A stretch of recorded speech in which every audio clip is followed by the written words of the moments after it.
Hi everyone, welcome back to Heart and Chops. Today we're going to make my favorite comfort food from childhood, stuffed pasta shells. This isn't exactly my mother's recipe, but it's an extremely easy, versatile dish and, great comfort food for staying inside during the last of the late winter cold weather / worrisome viral pandemic. Let's get started.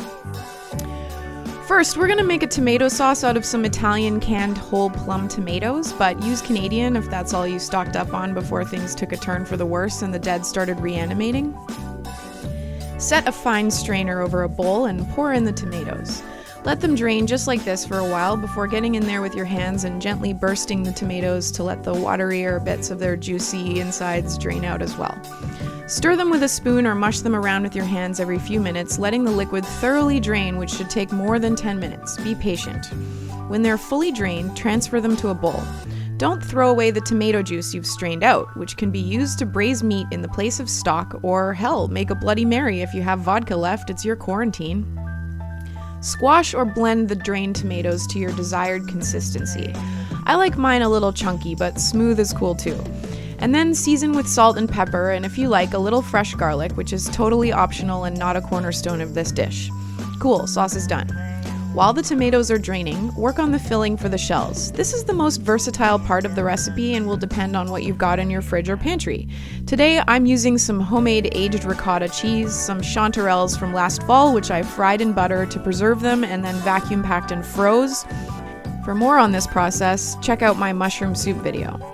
I'm also throwing in some small cubes of mozzarella. You could use other types of or combinations of cheese in your filling. You could also add in leftover roasted chicken or vegetables, maybe some olives or sun-dried tomatoes or other types of preserves, maybe some canned fish. Just don't get crazy and put in too many things. I think there should be like 2 to 3 flavors at most in this filling. There's something to be said for simplicity.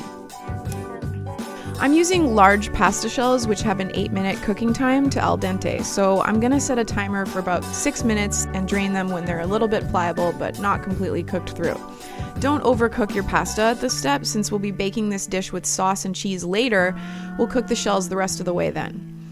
Drain the pasta and rinse it under cold water. This will stop the pasta cooking as well as keep the shells from sticking to each other by rinsing off the starchy water. Okay, set up your station with your sauce, your filling, and your casserole dish. First, lay in your tomato sauce. I'm using about 2/3 of the sauce on the bottom, and I plan to drizzle the rest on top before putting the cheese on at the end. Then, one by one, stuff your shells with the filling using your hands, a spoon, or both. Don't worry too much if things get a bit messy here. A little bit of sauce and cheese on the top at the end is going to cover a multitude of sins. You see how I'm laying them in here? I'm doing alternating rows, so one row kind of fits into the gaps in the other row, if that makes sense. Also, behold, even though I eyeballed this recipe, check it out. I had exactly as much filling as I needed with none left over. It was completely crazy. Anyhow, any leftover filling can be frozen or stuffed into ravioli or even an omelet. Top it off with a little more sauce, just like sauce in the neighborhood, not too much. Most of the sauce should be on the bottom. Then the cheese, again, just enough that there's a nice layer on top, but not too much that all the shells are obscured by cheese. Any pasta that is exposed will get really nice and crispy and provide a textural variation that I really enjoy. I also, just to make it clear here, I used grated mozzarella, but other types of meltable cheese are cool too, whatever you got. Okay, so you can either A, freeze this just like this, B, refrigerate it and bake it later, or C, throw this beast into the oven right meow at about 375 until the sauce is bubbling and the top is nicely browned. Pull it out and let it rest before cutting into it.